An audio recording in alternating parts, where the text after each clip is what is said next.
ዛሬ ትልቁን ውሳኔ ልንወስን ነውና ያው እንግዲህ እንኳን ደስ አለህ ማለት እንፈልጋለን በድጋሚ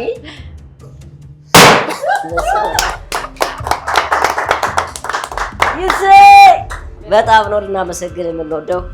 ቴንክ ዩ ሶ ማች። ሰላም ውድ የጆይፉል ፋሚሊ ቤተሰቦች እንዴት ናችሁ? ደህና ናችሁ የቤተሰቦቻችን? እንግዲህ እንደተለመደው ዘወትር በአዲስ ነገር ነው የምንመጣው እኛና እንዴት ናችሁ? ቆይታ እንዴት ነበር? በባለፈው 2 ቪዲዮዎች በጣም መልካም ሪያክሽን ከናንተ ስናይ ነበር። እጅግ በጣም ደስ ብሏችሁ ነበር። ብዙ ኮሜንቶችን ብዙ ጥሩ ነገሮችን አጋርታችሁናል። ኮሜንቶችን እያነበብን ነበር። የታዘብሽው ነገር አለ በዚህ መሀል? ምንም ነገር የለም። ቆንጆ አስተያየቶቻችሁን እየሰጣችሁ ነበረ። እጅግ በጣም እናመሰግናለን። እንግዲህ ዛሬ ለየት ባለ ቦታ ላይ የተገኘነው አይደለ? ዛሬ እንግዲህ የህይወታችን ትልቅ አሻራ የሚጣልበት ቀን ላይ ነው ያለነው። ምንድነው ልንገራቸው? እኔ ልንገራቸው። ዛሬ እንግዲህ ወጣ ብለናል ወደ ከተማ። ልጆቹን ቤት አስቀምጠን የወጣ ነው። ቤት ለመግዛት ነው የወጣ ነው ዛሬ። ዛሬ ቤት ለመግዛት ወጥተናል። በጣም አለን የምንለው ቤተሰብ አለንና በረጅም ጊዜ በሀዘንም በደስታም በብዙ ውጣ ውረዶች ከጎናችን የነበረ ቤተሰብ ነው። ዝቅታም ላይ ነገሮች የምናማክረው ችግር ሲደርስ የሚደርስልን አለን የምንለው ለእኛ በጣም የተለየ ሰው ነውና እጅግ ብዙ ውለታ ያለብን ሰው ዛሬ ቤት ልንገዛለት መጠናል። እንግዲህ ይሳካ እግዚአብሔር ነው የሚያውቀው። እንግዲህ ጥሩ ቆይታ ይኖረናል። ፍጻሜውን ብቻ ሳይሆን እንግዲህ መስመሩንም ፕሮሰሱን እናሳያችሁ ነው የሚሆነው። አንድ የቀድሞ ጓደኛዬን ዛሬ ቀጥሬዋለሁ፣ ካምፓስ ጓደኛዬን። ስለዚህ ቆንጆ ቆይታ ይኖረናል። ይሳካ ይሆን ወይስ አይሳካ የሚለውን አብረን ተከታተሉ። ላይክ፣ ሼር፣ ሰብስክራይብ ማድረግ እንዳትረሱ። እንደውለት አይደለ? ኦልሞስት እየደረሰ ነው። 1-3 ደቂቃ ሆኖኛል ከደወልኩለት። ደርሻለሁ ብሎኛል። እንግዲህ መልካም ነገር ተመኙልኝ እንዲሳካልኝ። እንደነገርኳችሁ ከተሳካ እሰየው፣ እኛም ውለታችንን ምንመልስ ነው የሚሆነው አይደለ? እንግዲህ ከተሳካ ምንመሰጋገን ይሆናል። በችግር ቀን በሀዘን ቀን እንደደረስክልን በስኬትም አለው እንዳልከን ዛሬ ምናስደስተው ይሆናል ማለት ነው። ብድር መመለሳችን ነው የሚሆነውና በጣም ጓግቻለሁ። አይኖ አዲስ አበባ ውስጥ ቤት ማሰብ ራሱ መፈለግ ራሱ እጅግ በጣም ከባድ የሆነበት ዘመን ላይ ደርሰናልና እንግዲህ ብዙ ነገሮች አሉ። ሚዲያውን እንደምታውቁት ነው ያሉትን ነገሮች እንደምታውቁት ነው። የሱንም ሪአክሽን እስቲ አብረን ምናይ ይሆናል። እንደውልለታለን። እንግዲህ የሱንም ሪአክሽን ምናይ ይሆናል። ማን ነው የት ነው ምንድነው የሚለውን ነገር አብራችሁን ሆኖ እንግዲህ ምን ትያለሽ?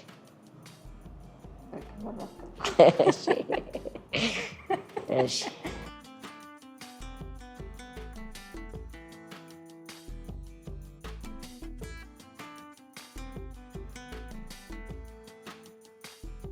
ሱራ እንዴት ናችሁ? ታዲያስ እንዴት ነሽ? ሰላም ነው? እንዴት ነህ? ታዲያስ ሰላም ናችሁ? ሱራዬ ሁሉ ሰላም? ትልቅ ሰው ነው አልባክ። በጣም እንዴት ነህ? ሁሉ ሰላም? እግዚአብሔር ይመስገን። ደህና ነህ? እንዴት ናችሁ? አለን። ሁሉ ሰላም? ተጠፋፋን እኮ በጣም እውነት ነው እንዴ። ሌላ ትልቅ ሰው ነው ከዩኒቨርሲቲ በኋላ ትልቅ ሰው ነው ሱፍን ምናምን እንዴ። በጣም እንጂ ዋው ደስ ይላል። እግዚአብሔር ይመስገን። ሁሉ ሰላም? በስልክ ነበር የምትተዋወቁ? በአካል ልጅ መጣ?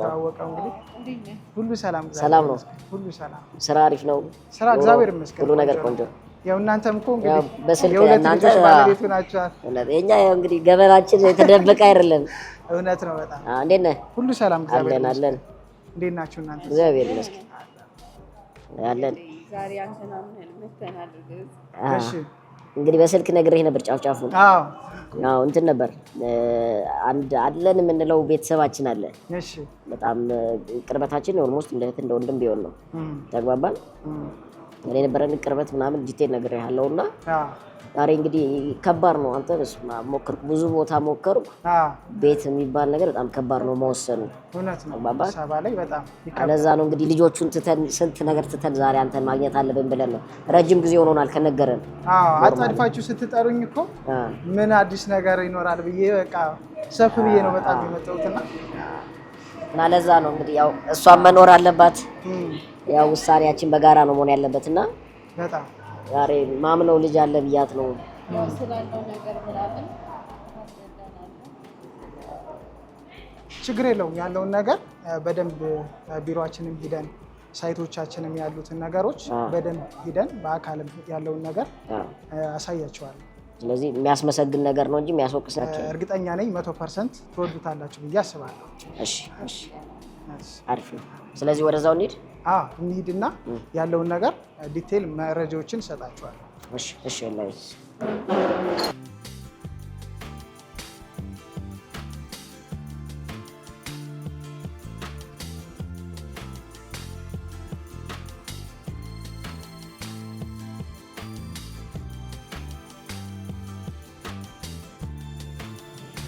ሳይታችን እንግዲህ ይመስላል። እስኪ ሄልሜት እና ደግሞ ሴፍቲ እንያዝና ያለውን ነገር ወጣ ብለን እናያለን። ቢጫ አንቺ ነሽ የለበሽ ማቻ አላደረገም። ይገርም ነው። እንግዲህ ሱራ የምሰራበት ድርጅት ይሄ ነው። ቴምር ፕሮፐርቲ ይባላል። ትልቅ ልምድ ያለው የሪል ስቴት ካምፓኒ ነው። በጥራት በፍጥነትና በታማኝነት ቤቶችን ገንብቶ በማስረከብ የሚታወቅ ካምፓኒ ነው። ቤት እፈልጋለሁ ስላላችሁኝ እስኪ እንግዲህ ያለውን ነገር ዲቴይሉን እናያለን ማለት ነው። እስኪ ላስጎብኛችሁ። እሺ።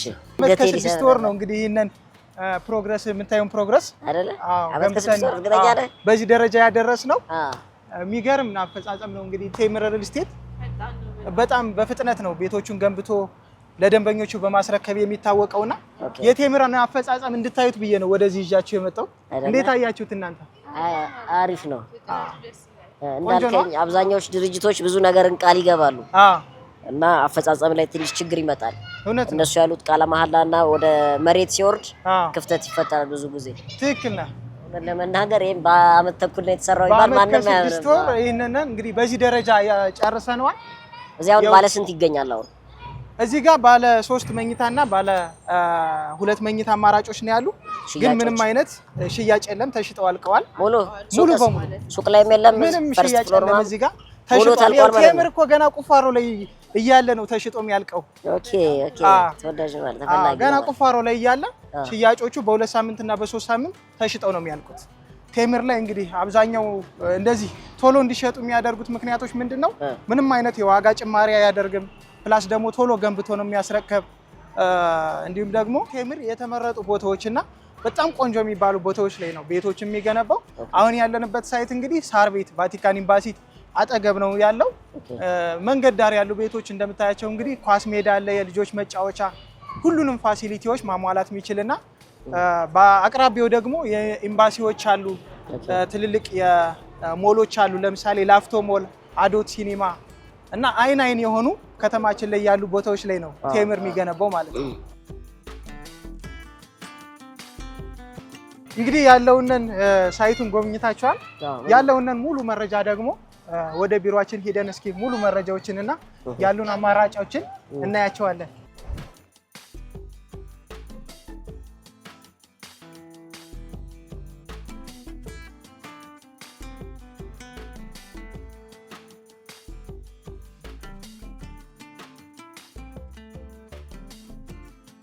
አረፍ በሉ እስኪ ቁጭ በሉ። እሺ ሳይት እንዴት ነበረ? በጣም ይደክማል። ምንም አይደል። እስኪ ቴምርና ውሃ ያዙና በደንብ እናወራለን። እሺ እናመሰግናለን። ሳይታችሁ አሪፍ ነው፣ ደስ ይላል። አስፋልት ዳር ምናምን መሆኑ አይደል? ቆንጆ ቦታ ነው። ቆንጆ ቦታ ነው። እንግዲህ ያንን ሳይት እንግዲህ እንዳያችሁት በአመት ከ6 ወር ነው ሙሉ በሙሉ በዛ ደረጃ እስከለተኑን ጨርሰን ብዙ ጊዜ እመላለሳለሁ እና በዛ መንገድ እኔ እንደውም ፕሮግረሱን እያየሁት ነበር። ፈጠን ብሏል። በጣም ፈጠን። ብዙ ጊዜ 3 ዓመት 4 ዓመት ነው ተንጓቶ ምን ብሎ የሚያልቀው። እውነት ነው። እንደ ኢትዮጵያ እንደዛ የተለመደው እና በጣም እንዴ ነው። አሪፍ ነው። ኦኬ ቆንጆ ነው። ያው ደግሞ እስቲ ቤት ነውና እስቲ ያሉንን ትናሽ ግራ መጋባቶች ምናምን ብዙ እኔም በራሴ መጠየቅ የምፈልጋቸው ነገሮች አሉ። አንቺ ጋርም ይኖራሉ? አዎ አሉ። እሺ እስኪ ከእናንተ የመጣና ጥያቄዎቹ ያለውን ነገር እስቲ ለመጀመር እስቲ ምን ያክል የስራ ኤክስፔሪየንስ አለው ቴምር እና ከሌሎቹ አሁን ብዙ ጊዜ ሚዲያ ላይ የተለያዩ አይነት አማራጮች አሉ። ገባ እንዳንዱ ውጭ እንዳለ ሰው ግራ ይገባናል። ያው ያም የኔ ጥሩ ነው፣ ይሄም የኔ ጥሩ ነው፣ ይሄም እንዲህ ነው ስለሚሉ ምን ይለየዋል? የሚለውን ነገር እስኪ ግልጽ ብታደርግልን አይደለ? መልካም እንግዲህ ቴምር ካምፓኒያችን ከ2008 ጀምሮ ነው የተመሰረተው። ኢምፖርት ኤክስፖርት ላይም ኮንስትራክሽን ላይ እንሰራለን፣ እየሰራንም እንገኛለን።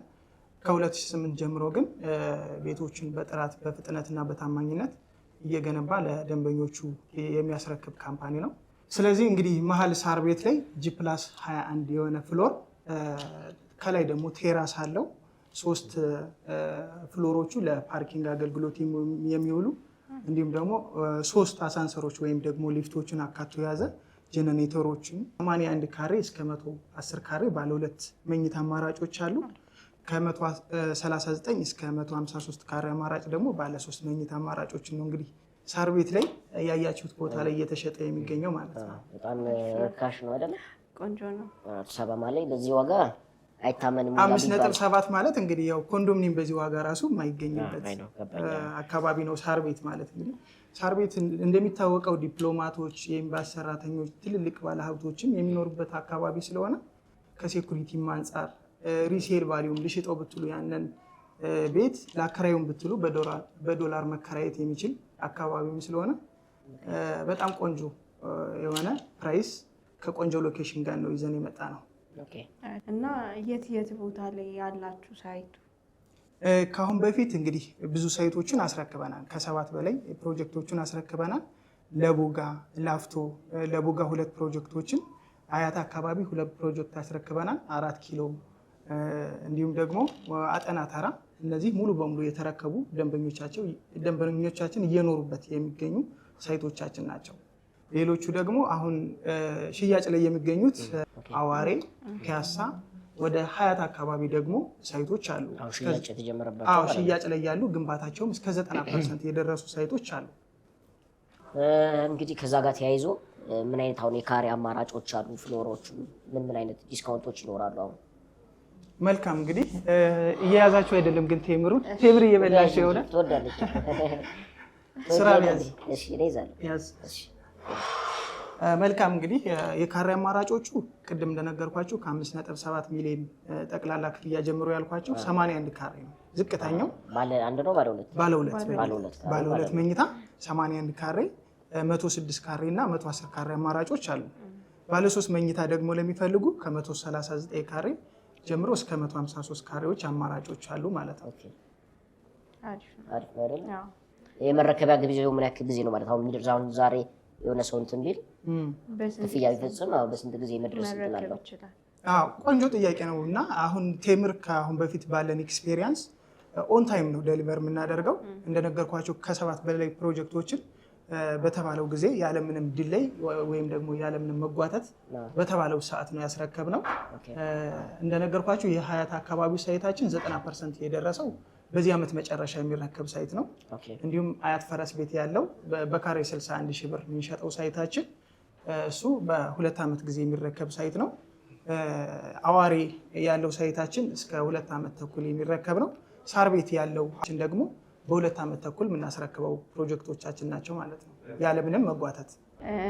የዋጋ ጭማሪ ታደርጋላችሁ እና የአከፋፈል ሁኔታውስ እንዴት ነው የሚለው ብታብራራል? በጣም ቆንጆ ጥያቄ። ቴምር ላይ ምንም አይነት የዋጋ ጭማሪ የለም። የፈለገ የማቴሪያል የኮንስትራክሽን ማቴሪያሎች ቢጨምሩ እኛ ጋር አንዴ በተዋዋልሽው አግሪመንት መሰረት ነው ክፍያ የምናስከፍለው። ከአሁን በፊት ያለን ኤክስፔሪየንስ እንደዛ ነው። ማቴሪያል ቢጨምር ደንበኛውን አይመለከተውም። ካምፓኒውም አብዛኛው ሳይቶቻችን ቶሎ እንድናስረክብ የሚያደርግ ምክንያት ደግሞ ይሄ ነው። ምክንያቱም ዶላር ሲጨምር ማቴሪያል ሲጨምር ተጎጂ የሚሆነው ካምፓኒው ስለሆነ ኦን ታይም ዴሊቨር ለማድረጋችን ምክንያት ራሱ ዋነኛው እሱ ነው። ምንም አይነት የማቴሪያል ጭማሪ ላናደርግ አግሪመንታችን ላይ ይቀመጣል። እኛ ጋር በጣም ጥሩ እና ትልቅ አድቫንቴጅ ነው። ብዙ ጊዜ ለገዢ የሚያሳስበው ያ ነው። ዛሬ ትወዋልና ነገ በአመቱ በምን ዋጋ ማሻሻያ የሚኖረው ከሆነ ትንሽ ቴምር ላይ እንደዚህ አይነት ነገር ደስ የሚለው አብዛኞቹ ደንበኞቻችን የሚመርጡት ምንም አይነት ዋጋ ጭማሪ አናደርግም። አንዴ በተወሰደው አግሪመንት ነው የሚሆነው። የአከፋፈል ሁኔታ እንግዲህ እንደ ደንበኛው አቅምና ሁኔታ ይወሰናል። 100% ለሚከፍል ሰው እንግዲህ ቆንጆ ዲስካውንት አዘጋጅተናል። ዲስካውንቱን በኋላ የምናወራው ይሆናል። አለበለዚያ ደግሞ አሁን ላይ ከ10% ጀምሮ እስከ 20% አከፋፈል ፕሮግረሶች አሉ። ለምሳሌ የተለያዩ ሳይቶች ስለሆኑ አንዱን ሳይት በ10% ቅድመ ክፍያ ልናስከፍል እንችላለን። ሌላኛው ሳይት ደግሞ 20% ቅድመ ክፍያ ልናስከፍል ስለምንችል አከፋፈላቸው የተለያየ አከፋፈል ሂደት ነው ያለን። እኛ ጋር ቀስ ብለው በ16 ዙር መክፈል የሚችሉ ደንበኞች አማራጮች አሉ። አንዴ ደግሞ ሙሉን ወይም ደግሞ 100% ለሚከፍሉ ሁሉም የተመቻቸ የአከፋፈል አማራጮች አሉ። አከፋፈል እንግዲህ አሁን ላይ ሳር ቤት ላይ ያያችሁት ሳይት ከ20% ክፍያ ጀምሮ እያስከፈልን ነው ያለው። እስከ 100% ላይ የሚከፍል ደንበኛ ደግሞ ቆንጆ ዲስካውንት አለ። ጓደኛዬም ሲሆን ነው ማቋረጥ። እሺ እና ምን አለ አሁን ለቤተሰብ አይደለም እንገዛ ያስፈልጋል። ስለዚህ አሁን በአንዴ ለሚከፍል ምን አይነት አድቫንቴጆች አሉ? ሜቢ ቦታ የምታስመርጡ ከሆነ ሜቢ ቪው ምንም ከመምረጥ አንፃር ምን አይነት አድቫንቴጆች ይኖራሉ? አሁን እሱን ነው ልነግርህ የፈለኩት። ቀድሞ የሚመጡ ደንበኞቻችን አሁን ላይ የፕሮሞሽን ዋጋ ነው። ይህ ዋጋ በዚህ አይቀጥልም፣ አፕዴት ሊደረግ ይችላል እና ለተወሰነ ጊዜ የወጡ አማራጮች ናቸው። 65% ለሚከፍል 35% ቅናሽ አዘጋጅተናል። አሁን 100% ለሚከፍል ደንበኛ እስከ 35% ቅናሽ አለ። አሁን የትም ቦታ ብትሄዱ ይህን ቅናሽ አታገኙም። ያ ማለት አሁን 10 ሚሊዮን ቢሆን ስንት ማለት ነው ቅናሹ? ቅናሹ 3.5 ሚሊዮን ይቀርስ። አሪፍ ነው በጣም። አዎ ቆንጆ ዲስካውንት ነው። አዎ በጣም ብዙ ነው። ቆንጆ ነው በጣም። አዎ እንደውለት አይደለም ያለውን ነገር እናሳውቀውና ደግሞ የሚለውን ነገር ይዝ ዘ ቦስ በዛ ጋር እንግዲህ አይ ሆፕ እናገኘዋለን። አቬሌብል ይመስለኛል። አይ ሆፕ ይሳካል። አይመስልሽም? ሪያክሽኑን ለማየት ጓጉቻለሁ።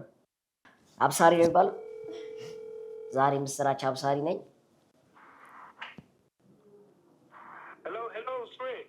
ይሴ እንደት ነሽ? አለሁ አም ፋይን። ኧረ አሪፍ ነው አሪፍ ነው። ትመለከተኛለህ እዛም? ዛሬ ብቻዬን አይደለሁም እንግዲህ እንግዳ ይዤ ነው የመጣሁት። ገስ ዋት ሰርፕራይዝ አለኝ ዛሬ። ውዷም ተገኝታለች። እንዴት ነህ ይሴ? ደህና ነህ? አለሁልህ። እንዴት ነህ? አለን ሁሉ ሰላም። እንዴት ነህ? ደህና ናቸው ይሴ። ስማ ዛሬ እንግዲህ ረጅም ጊዜ እንትን ስንለው የነበረው ቀን ደርሷል መሰለኝ። አልነገርንህም። እኔና ውዷ እንትን ብለን ነበር። ባለፈው የተነጋገርነውን ነገር አሳክተነዋል። ልናሳካው ከጫፍ ነን። ይሄ የቤቱን ጉዳይ ነዋ። ዛሬ እዚህ ቴምር ሪል ስቴት ተገኝተናል። ይሄ ባለፈው ያልኩ ጓደኛዬ ነው፣ ኤላ ይባላል። ሰላም ሰላም፣ እንዴት ነህ? ካሜራህ እንትን አይል መሰለኝ። ችግር የለውም። እሺ እና ዛሬ መጠን አይተን ነበር። እንግዲህ እኔም ውዷም አለች ኤላም አለ። እንግዲህ ሳይት ሚደን አይተን ነበር። ያው ወደ ገደለው ልግባና የትኛውን ነበር የመረጥነው? ውዷ ባለ 2 መኝታ አግኝተንልሃል በ5.7 እዚህ እንትኑ ጋር ሳር ቤት ቫቲካን ኤምባሲ አጠገብ ነው። ቫቲካን ኤምባሲ አጠገብ አናግረው እስቲ። ሰላም ሰላም፣ ጤና ይስጥልኝ። ሰላም ነው እንደምን? እግዚአብሔር ይመስገን። ኤልያስ እባላለሁ። የቴምር ሪል ስቴት የሽያጭ አማካሪ ነኝ። የሱራፌል ጓደኛ ነኝ። አብረን የተማርነው። ሄሎ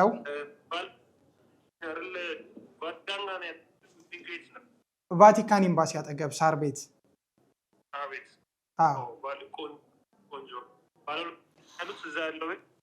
ባለ 2 መኝታ ባለ 81 ካሬ ነው የፈለጉት እነሱ። 81 ካሬ። የሚገርምህ በጠቅላላ ክፍያ 5.7 ሚሊዮን ብር ነው እንግዲህ እየሸጥን ያለ ነው። አሁን አዲስ ሳይት ነው ለሽያጭ ያወጣ ነው። እስከ 3 ዓመት ጊዜ ውስጥ የምናስረክበው ፕሮጀክታችን ነው። እዛው አጠገብ ደግሞ ቫቲካን ኤምባሲ አጠገብ በአመት ከ6 ወር የገነባውን G+21 እያሳየናቸው ነበርንና ልክ በዛ ተመሳሳይ ስለሆነ የሚሰራው በጣም ወደውታኒ ይሴ እዛ ሂደን አይተነው ነበር። እስቲ ቪዲዮዎችም ፎቶዎችም አሉ ሼር አድርጌልሃለሁ እንትን ላይ ዶክመንት ላይ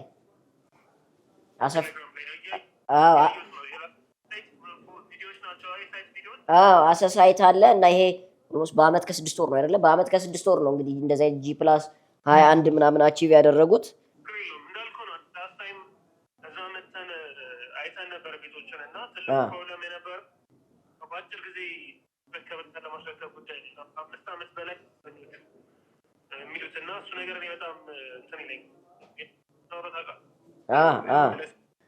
ይሄኛው አሪፍ ነው።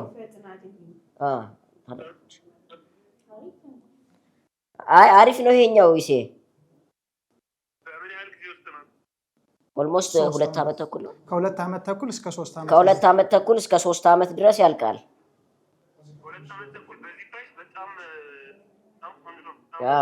አይ ነው ያው እንደነገርኩ ሴልስ ብቻ ሳይሆን የኔ የቀድሞም ጓደኛዬ እንደሆነ ነግሬያለሁ አይደለ? ከዛም አንፃር ነው። ፕላስ በአካል የሚደን ሳይት ላይ ያለው ነገሮች ሞር አሳማኝ ነገሮች ናቸው። ቆንጆ ነው። ያው እንግዲህ አንተ የመጨረሻው እሺታና እምቢታ ያንተ ነውና የቀረው በጣም አሪፍ ነው። እኛ ወደነዋል ያለውን ነገር ከሌሎች ሪል ስቴቶች ደግሞ ለየት ያለ ነው ማለት ሁሉ ነገሩ አሪፍ ነውና እስቲ ወስንበት። ምን ትላለህ? እናስብበት ይሁን ወይስ ምትለን ነገር ካለ የሚመች ከሆነ አሁን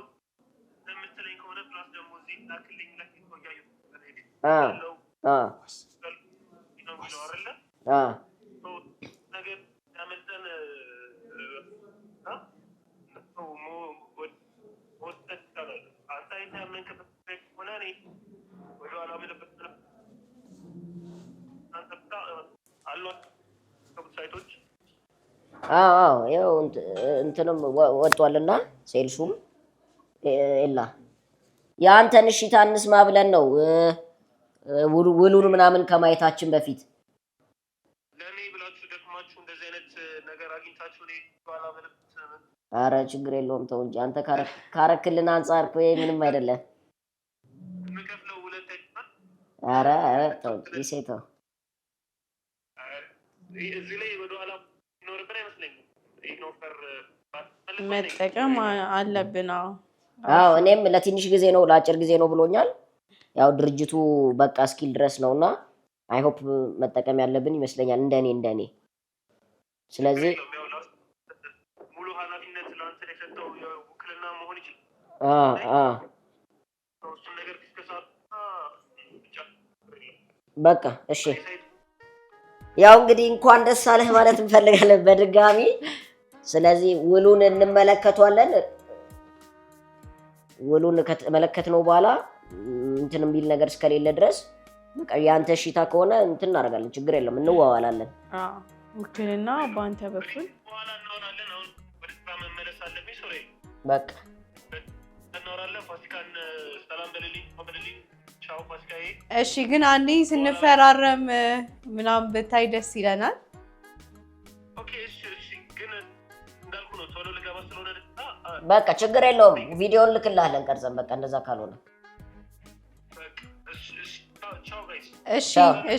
እሺ እንኳን ደስ ያለ። ይመችህ በድጋሚ እንኳን ደስ ያለ።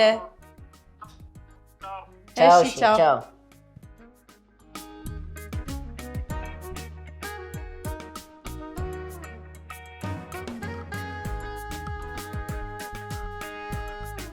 በጣም ደስ ብሎታል አይደል? እንግዲህ እንደሚወደው እርግጠኛ ነው። ተስማምቷል። እንግዲህ ወስኑበት ተብሏል። እንግዲህ እስኪ እንግዲህ በጣም ደስ ይላል። ግዛዊ ውክልናው እኔ ጋር ነው ያለውና እስቲ እንያወትና ዶክመንቱ አውቀውስ ተስማምቷል። ቅድም የላኩለትን እያየሁት ነበር አለኝ እዛ ሳይት ላይ ያለውን ነገር። እስኪ አግሪመንቱን እዩትና ኦኬ ያለውን ነገር የላችን እንግዲህ በመጨረሻ ህልማችንን ያሳካኸው ዋና አከፋፈል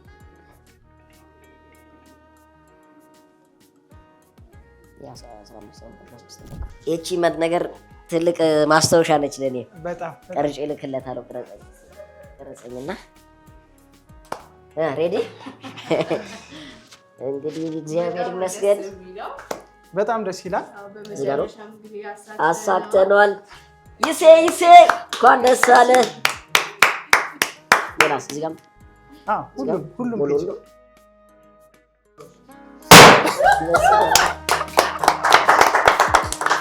ይሴ አሳካ ነው። እንኳን ደስ ያለ። ቤት ለምቦሳ ብለናል። ቤት ለምቦሳ ይኸው መጠ ደግሞ የራስን ፊርማ እስክትፈርም ድረስ ላይ እስኪና በጣም ነው ልናመሰግን የምንወደው። ቴንክ ዩ ሶ ማች የእኛን ካምፓኒ ስለመረጣችሁ በጣም አመሰግናለሁ። ረጅም ጊዜ ግራ ገብቶኝ እንዴት አደርጋለሁ ያልኩት ነገር ነበርና በጣም ወዴ አላቀምሽ የስንት ጊዜ ልፋታችሁ። ውድ ፋሚሊስ በመጨረሻም ተሳክቷል። እንኳን ደስ አለን፣ እንኳን ደስ አላችሁ። እውነት ለመናገር ይሳካል ብዬ አልነበረም የመጣሁት። እናየዋለን፣ እሱ ይወስናል ነበር ሀሳባችን። ተደስቷል። በጣም እንደዚህ እንትን ይላል መሰለኝም። በጣም ደስ ብሎናል፣ ኮርተናል። ኤላም ጓደኛዬ በጣም ላመሰግን እወዳለሁ። በዚሁ አጋጣሚ ማንኛውም አይነት የቤትም ሆነ የሱቅ የመግዛት ፍላጎት ሲኖራችሁ እኔ ፐርሰናሊ ኤላን ሪከመንድ አደርጋችኋለሁ። ኤላ የምታስተላልፈው መልእክት ካለ? ቴንክ ዩ በጣም እንግዲህ ብዙ ፋሚሊዎች አሉኝ፣ ኦዲየንስ አለኝ ሀገር ውስጥም ከውጭ ሀገርም እና ዛሬ የኛ ደስታ የነሱም ደስታ እንዲሆን እንፈልጋለን። እስካሁን ሰዓት ድረስ ቆንጆ ቆይታ እንደነበራችሁ ተስፋ አድርጋለሁ። እንግዲህ የህይወታችንን አንድ ደረጃ ነው እውነት ለመናገር ከቤተሰብም በላይ ነው ይለኛ። ስለዚህ በጣም ደስ ብሎናል። ኤላ እዚህ ጋር አጋጣሚ እድል ልስጥህና ቤተሰቦች በአንተ በኩል ለሚመጡ ደንበኞቻችን እንግዲህ ለ15 ሰዎች ብቻ ቆንጆ ዲስካውንት ይህን እናንተ ያገኛችሁትን የ35% ዲስካውንት እንዲያገኙ ሁሉንም ነገር ያመቻቻለሁ። ታች ላይ ባሉት ቴሌግራም ቻናል ወይም ዋትሳፕ ቁጥሮች እናስቀምጣለን። በዛ ስልኮች በቀጥታ እኔ ማግኘት ይችላሉ ማለት ነው። አመሰግናለሁ ሱራ፣ እኛን መርጣችሁ ስለመጣችሁ። እኔም በጣም አመሰግናለሁ ላየ። እሺ ቴንክ ዩ ሶ ማች። በጣም እናመሰግናለን። እንሂድ መሰለኝ አይደል?